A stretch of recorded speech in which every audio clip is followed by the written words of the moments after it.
जय Hind. Crime files के आज के एपिसोड में मैं नवेद खान आपका स्वागत करता हूं। जुर्म जब अपनी हद पार करता है तो वो सिर्फ खून नहीं बहाता, वो रिश्तों की लाशों पर अट्टहास करता है। क्या आप कल्पना कर सकते हैं कि एक औरत जिस घर को, जो घर की नींव थी, उसी घर को कब्रिस्तान बना दे? और उससे भी ज्यादा खौफनाक, क्या कोई मां अपने मासूम बच्चों के साथ उस कमरे में चैन की नींद सो जाती है जहां चंद इंच दूरी पर उसके पति की ठंडी लाश पड़ी होती है? किस्सा एक ऐसी साजिश का जिसमें वफा का गला रेता गया और कातिल कोई और नहीं बल्कि वो थी जिसे हम और आप अर्धांगिनी कहते हैं। कहानी शुरू होती है एक राजमिस्त्री महराज से, जो दिन रात मेहनत करता था और ताकि अपने दो मासूम बच्चों और अपनी पत्नी को एक बेहतर जिंदगी दे सके। वो दिल्ली में काम करता था, लेकिन उसका दिल हमेशा अपने घर में बसता था। इस बार महराज ईद की खुशियां मनाने घर आया था, लेकिन उसे क्या पता था कि ये उसकी जिंदगी की आखिरी ईद होगी।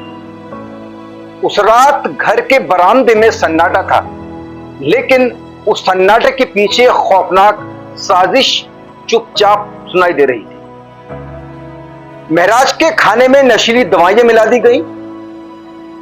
जब शिकार बेसुध हो गया तो घर के दरवाजे उन भेड़ियों के लिए खोल दिए गए जो बाहर अंधेरे में इंतजार कर रहे थे।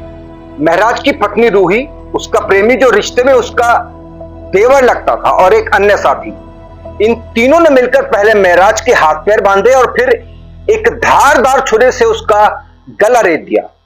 विरोध की हर कोशिश को पेट पर किए गए वारों से कुचल दिया गया। इस पूरे मामले में सबसे चौंकाने वाली बात क्या थी?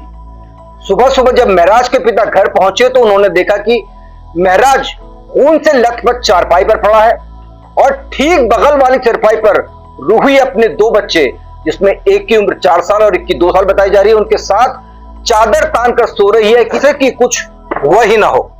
पुलिस पूछताछ में पहले तो उसने बेहोश होने का नाटक किया, लेकिन कानून की आंखों में धूल झोंकना आसान नहीं होता। बयानों के जाल में उलझी रूही ने अपना जुर्म कबूल कर लिया, और वजह शादी से पहले वो प्रेम प्रसंग जिसे वो निकाह में बदलना चाहती थी। समाज में ऐसे किस्से हमें सोचने पर मजबूर करते हैं कि इंसानियत किस दिशा में जा रही है। प्यार का मतलब समर्पण होता है, संघर्ष नहीं। सतर्क रहिए और अपने आसपास की गतिविधियों पर नजर रखिए, क्योंकि जुर्म आपके दरवाजे पर, हमारे दरवाजे पर कभी भी दस्तक दे सकता है। जय हिंद।